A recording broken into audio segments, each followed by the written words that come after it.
I would honestly work like a regular 9 to 5 and then get up and then do the business. I wouldn't jump directly into it. Only fools do stuff like that, and I guess I'm a fool. You are a man of faith. Today, Blegan Chris Burnam of the House of Chicken talks creativity, the blessing of failure, building and sustaining momentum.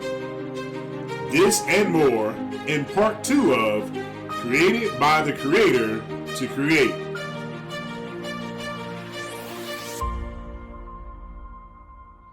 And now, part 2 of Created by the Creator to Create with Chris Burnam. You are a man of faith and have always been a man of faith.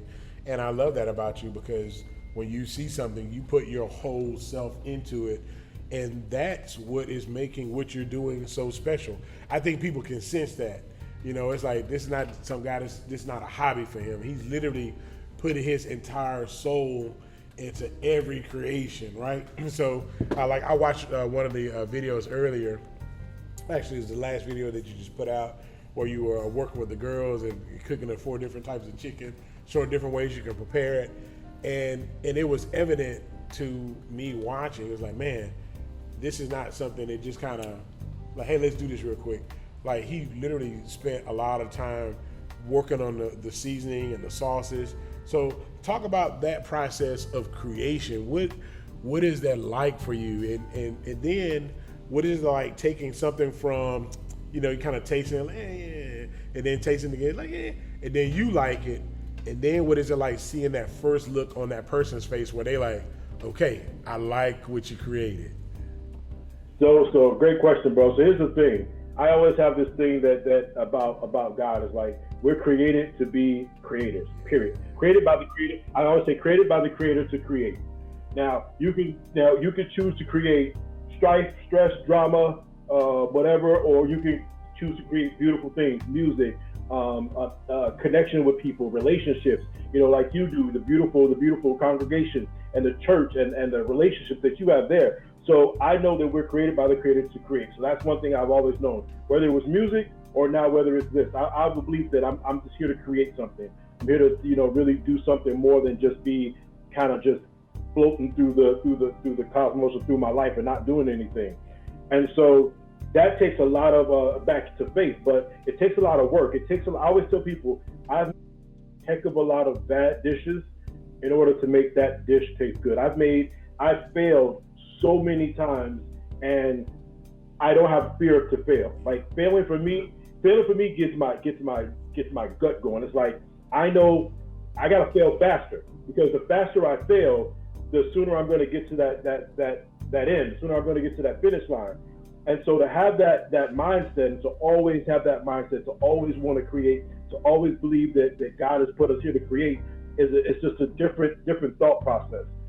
And because of that, I really, and it's so crazy that you even mentioned that part of, so no one really even talked about that with me, but having the people taste it for the first time or the experience for the first time, for me, that is the biggest high you could ever have. That is the biggest emotion that you can ever have. Because there's a moment between, from me creating it, doing all the tasting it, breaking it down and having the family taste it and really working on the recipe. But there's a moment where it's a moment of huge trepidation and fear, because it's on the other side. And Will Smith said, everything that you want is on the other side of fear. But I think it was Erykah Badu said, I'm an artist and I'm sensitive about my stuff. So come on, man. Yeah, man. Because you created, but you also like, yo, this is my stuff, man. Now, come on now.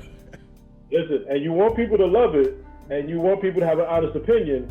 However, you know the times that you spent in there. You know the times that you spent beating on your craft, and you know the times that you spent working on that project. So I don't know if the last thing I said is like, there's that moment between, the other side of fear where it's like, I know I worked, I know I put the work in, and they're gonna taste it. I know they're gonna love it. Logically, I know they're gonna love it. But emotionally, if they don't, I'm either have to fight this person. No, I'm just kidding. I'm not gonna fight him. You just have to be honest with it. And then that gets to a point though where it's like, all right, I've let 10 people taste it, 8 people love it, 1 person is indifferent, one person hates it. So And then so now you know that thing is really good. That thing is it's excellent. And if you have high standards, then you'll always get there. So, but you're also going to have to, again, another part of being an entrepreneur is not even in that dumb faith, but it's also that strength to know that you can't please everybody. Every time my daughters get to a point where my daughters are like, oh, so and so didn't like this, and I ask them one question: how many people on this planet? They give me the answer. And I said, can you please them all? Nope. I said, you happy? Yep. Well, we got to keep it moving. Got to keep it moving. Now, I want to ask you something about that, because one of the things that you said in the video, because as an artist and as a creator, to be great at what you do, you have to be sensitive. But that sensitivity has to work with the creativity, and it also has to stand up against any type of criticism, because you're always going to have one person that you cannot that you cannot please. So what is it like balancing out the ego of being great and the humility of being open? Well, as an entrepreneur, you're going to get humbled a lot. You get humbled, especially in the creative space. You know, I mean, most things in entrepreneurship are creative, but in the creative space, you're going to get humbled a lot. But then you also have to look at, like, where's it coming from? Is this person, you know, if I'm going to get critiqued financially from Bill Gates or from somebody who's doing their thing, you know, financially, I'm going to take that. But if I'm going to get, you know, somebody who's just a negative person who doesn't love things, then you're going to understand. But again, everything kind of circles back to my fundamentals or to my foundation. I have a team. I have women in my life that if it don't taste right, if it don't smell right, if it don't look right, they're going to tell me. So if you have to have a core of people that can be like, nah. And I've seen that with a bunch of artists that we've seen that through our whole lives with artists, that you know they have just yes people around them. They don't have people just to literally tell them no. Like Michael Jackson, like, hey, you're doing stuff wrong. No, like that's not what you need to do. I'm gonna be the bad guy and be like, that's not good. That's not for you to do.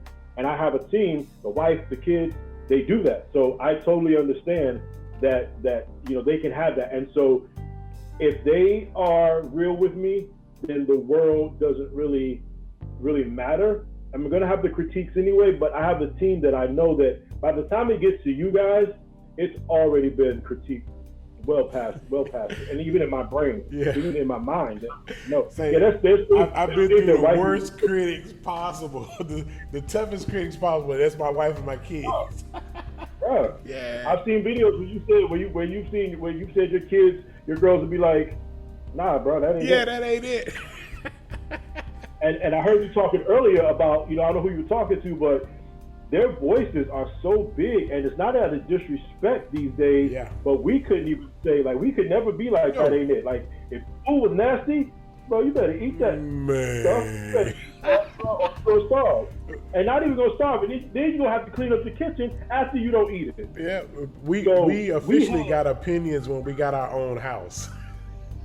Bro, and then, but let your mama come, let First Lady come to your house and see if you don't really have an opinion about something. Well, yeah. And you don't override it. So, and you know my mama, so it's like, it's we get our opinions and we get that, and our kids have that. But that's what I kind of love about the growth of society, and especially our culture as a people. Like, our kids, man, they have voices, bro, and they got something to say. And for us to listen and for us to sit there and then really, that goes back again to what you talked about. How do you balance that? You balance it by giving them a platform. I always tell my daughters, I'm like, listen, you have one out. So, like, listen to what I say, and all you have to do is ask me, Dad, do you mind if I ask you a question? If you ask me that, you're good to go. Because there's sometimes where, as a leader, as a father, I'm gonna need to say, hey, let's all get the heck out of here. Let's all go. And I don't need you questioning me at that time. But if there's a time, but I want you to understand, if you can question me, you can question anybody. And that's the balance with having daughters. With our society today too, there's a lot of people who mentally and physically want to do things that just aren't right. So I want my daughters to question everything. If it don't feel right, if it don't see right, question it. Yeah, and I'm cool with that. I'm cool with you questioning me. Now, one of the things I wanted to ask you is momentum. What is it like as an entrepreneur, and particularly with House of Chicken and being and Blegan, what is it like getting momentum going, and then what are some strategies that you have to maintain the momentum? So here's the funny thing about me that it seems maybe on the outside people don't see. I question a lot of things. You know what I'm saying? Even within myself, I have confidence. I've always had confidence. But there's times where I literally question things, and even people may see the momentum, may see the flowing. The thing that I had to work on truly, Johnny, was really celebrating those moments, celebrating those small moments, because I've met with I don't brag about this, but you see the people that we've met, that we've connected with, we've done some great things, and then I'll be like, after the meeting, I'll be like, okay, what's next? All right, what's next? I need the next. And so what I had to learn to do is really celebrate those, and that's the strategy that I really learned, is to celebrate those small moments, because I can look back now, a year ago, 2 years ago, whatever, and those small moments, they seem really small, but then when I celebrated them, they were huge. And if you don't celebrate those moments, you can get to a point where nothing ever matters. Nothing ever means any. It's all going to be arbitrary. It's going to be like, yeah, we did that. And then when you do that, that's when you start searching for other things to fill those holes. Well, I was going to jump in on you because you said small moment, and what's interesting about all of us is our perspective on things. And so you'll say, yeah, that was a small moment, but there's someone who's never even been close to that moment thinking, oh my God, you met who? Yeah. You did what? Yeah. Wait a minute. There's some people at home that's like, I cook all the time and can't even get my own family to taste what I cook. And you had a chance to sit a plate of food in front of this person or that person? Like so sometimes when you talk about appreciating those moments, do you also have to kind of qualify those moments a little different? Maybe not through your own ambitions, but through a level of looking what others have accomplished. Or not that you should get into comparison thing, but really kind of appreciating that thing. Man. But what can keep it fresh is sometimes when you start looking at other people, I can get lost when I start comparing. So what I always do is, what I try to do is, I try to compare it to me then. So let's say, for instance, if Chris from 2017 were to meet up, or to see a Chris, quote unquote, meeting with John Sally, whenever that was, how would he feel about that? How would the Chris then feel about it? Because like you said, there's somebody out there who is that Chris, who is that original person, who has that feeling, who's never had that opportunity, or who's thought about that opportunity. So when I think of it in that scope, I'm always like, yeah, that's cool. Yeah, you know what? You did do that. Yeah, you know what? Awesome. So I kind of go back to those stages where I'm like, I wanna bring myself back to that and always compare it to myself then. And when I do that, then I always stay appreciative and I always stay thankful. Yeah, we always have to do that, and I think that one of the things that I have, and why I jumped on that, is because I can be my worst critic as well.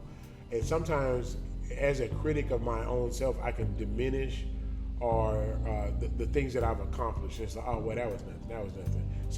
And it's like, no, wait a minute. When you really look at the impact of what that moment meant, even though it was one moment, like that was really grand. And you don't want to look back and not appreciate it. Use the hashtag JDO3 podcast to join this discussion. Next week, Blegan Chris Burnam talks journaling, being a creation, and being creative. Join this discussion by using hashtag JDO3 podcast. Contact culinary creator Chris Burnam at House of Chicken. Use the hashtag Blegan.